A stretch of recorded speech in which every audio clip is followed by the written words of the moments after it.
మీరు అన్నట్టు శివ, ఇప్పుడు ఎంతమందికి గవర్నమెంట్ జాబులు ఉన్నాయి, అవును. సాఫ్ట్వేర్లు ఉన్నారు. సాఫ్ట్వేర్లో కూడా నువ్వు ఎన్ని రోజులు సాఫ్ట్వేర్ పని చేయగలుగుతావు? అవును.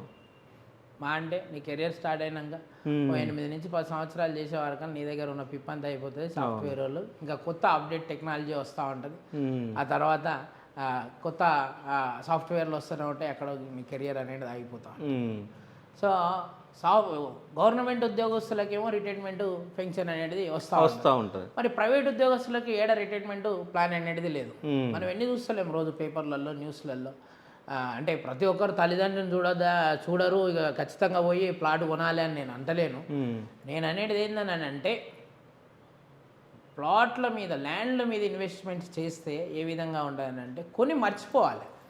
ఈ రోజే కొని రేపే వచ్చి ఏం సార్ నా ప్లాట్ పెరగలేదా అని అంటే, ప్లాట్ మీద, ల్యాండ్ మీద ఇన్వెస్ట్ చేస్తే మినిమం మెచ్యూరిటీ టైం అనేది 5 years. ఓకే. ఇది స్టాక్ మార్కెట్ కాదు. ఓవర్ నైట్ సుక్కలు కనబడ్డాలి. ఆ ఓవర్ నైట్ సుక్కలు కనబడతాయి, ఓవర్ నైటే సుక్కల్లో చంద్రుని కూడా అయిపోతావు ఆ స్టాక్ మార్కెట్లో. అయినా చూస్తూనే ఉన్నాం చాలా మంది చూసినాం. సో ల్యాండ్ మీద అనేది మీరు ఇన్వెస్ట్ చేసినాక 5 years దాకా దాన్ని మర్చిపోండి.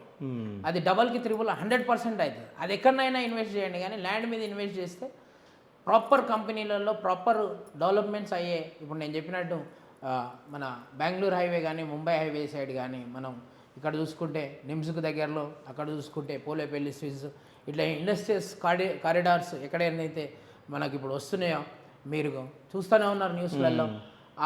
ఆ ఏరియాలలో మనం ఇన్వెస్ట్మెంట్ చేసుకుంటే మన ఇన్వెస్ట్మెంట్ అనేది ఈజీగా మెచ్యూరిటీ అవుతుంది. మీ భవిష్యత్తుకు ఇందాక నేను అన్నట్టు ఒక తండ్రికి కూతురు పెళ్లి భరోసా, ఒక వ్యక్తికి తన భవిష్యత్తు భరోసా అన్నట్టు ల్యాండ్ అనేది better investment compare to gold అన్నదే నా వాదన.